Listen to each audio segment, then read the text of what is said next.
Buenos días, amigos y amigas de Libertad de Expresión. Las necesidades de los hospitales públicos. Señores, los hospitales públicos de la República Dominicana tienen mucho parecido a lo que ocurre en el Ministerio de Educación, que históricamente en los últimos años, sobre todo en el último gobierno de Danilo Medina, se vivía diciendo constantemente que había dinero de más como producto del 4% y escuela construida de más. Sin embargo, al inicio de cada año están las mismas calamidades, los mismos problemas para los niños, niñas y adolescentes y para los padres de esos estudiantes, que no tienen cupo, que no hay aulas, que no hay escuelas suficientes para albergar a tantos niños, niñas y adolescentes. Sin embargo, en los hospitales públicos, cada vez que un ministro de salud va a los medios de comunicación, va a hablar como si los hospitales fueran una tacita de cristal, donde arde todo, donde no falta nada, sabiendo la mayoría de la población que no es así. En los hospitales públicos no hay camillas, no hay silla de ruedas para transportar, para trasladar a los pacientes de un lugar a otro, para trasladarlo ahí dentro del hospital, a una emergencia, por ejemplo. Y es el caso del Hospital Presidente Estrella Ureña. Y lo mismo ocurre en el Hospital Cabral Ibáez de la ciudad de Santiago. En el Hospital Presidente Estrella Ureña, una sola o dos sillas están dando servicio en la emergencia, una emergencia abarrotada de pacientes, y cuando se le pregunta a algún empleado, te responden que hay una sola silla para todos. Y tienen que caminar, forzar a una persona que no está en condiciones de moverse por sí sola para poder llevarla a una emergencia. Eso es lo que ocurre en los hospitales públicos, ministro de Salud Pública, presidente Luis Abinader, que solo en los medios de comunicación que ocurre esta situación de que todo está bien. Otra situación que se da es con los médicos, que el colegio médico debería también ponerle atención a eso. Muchos médicos que históricamente llegan a las 10 de la mañana y ya a las 11 se han ido, llegan a las 11 y ya a las 12 se han ido, o sea, dan una hora de servicio, pero hay otros que llegan muy temprano, a las 7 de la mañana, a las 7 y media, y ya a las 8 y media se han ido. Entonces llegan los pacientes que van a consulta, y me refiero a los médicos de consulta, que van a sus consultorios, no de emergencia. Entonces, cuando los pacientes van, si llegaron a las 8, ya resulta que no hay consulta para ellos, porque esos médicos ya se han ido, porque no le dan muchas veces más que media hora de servicio a sus pacientes, a la salud pública, a los hospitales donde trabajan. Eso también es gravísimo y eso se le debe tomar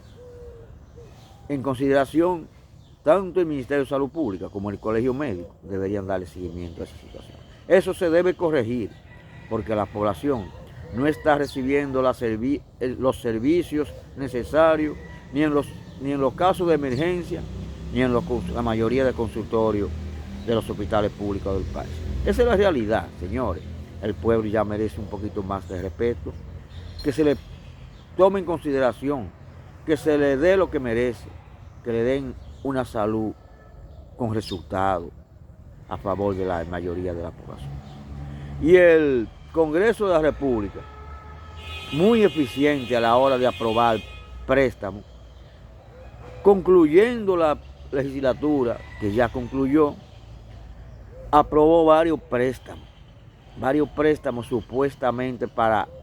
invertir en asuntos energéticos, pero fue muy deficiente, muy incapaz para aprobar la modificación al Código Penal. Es decir, con mucha prisa aprobaron esos préstamos y pusieron todas las trabas habidas y por haber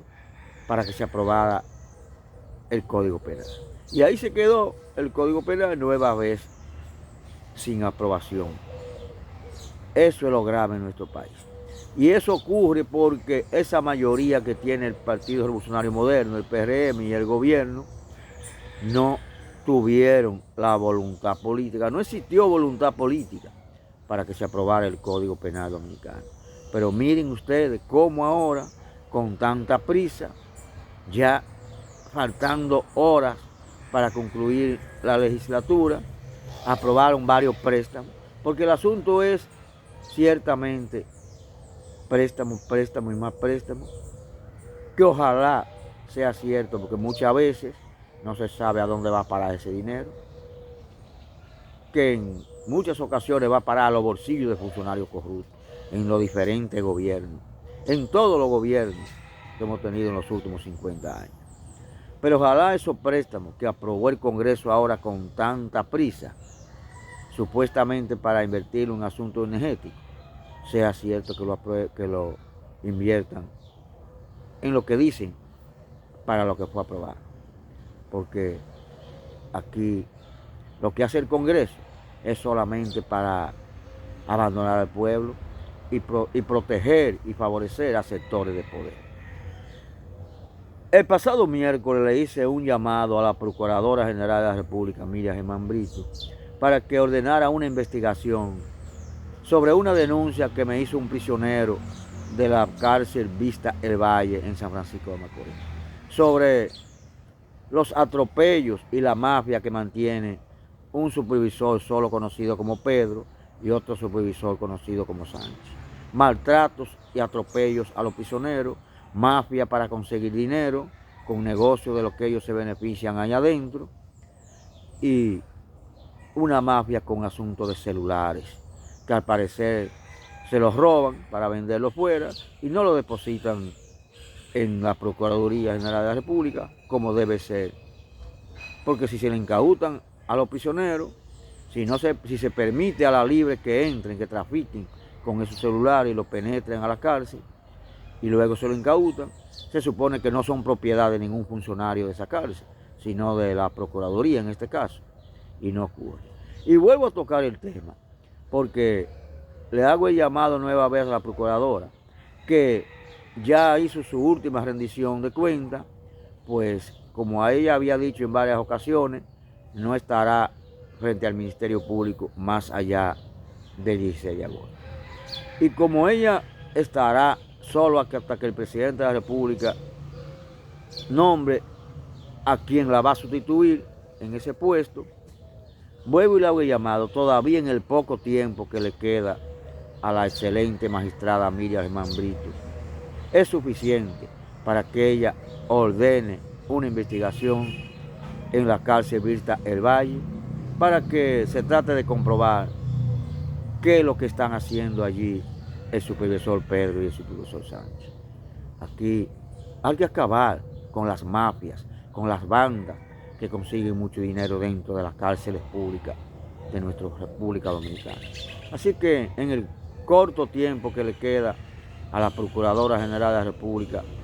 al frente del Ministerio Público, ese corto tiempo es suficiente para que ella ordene una investigación en la cárcel Vista El Valle de San Francisco de Macorís.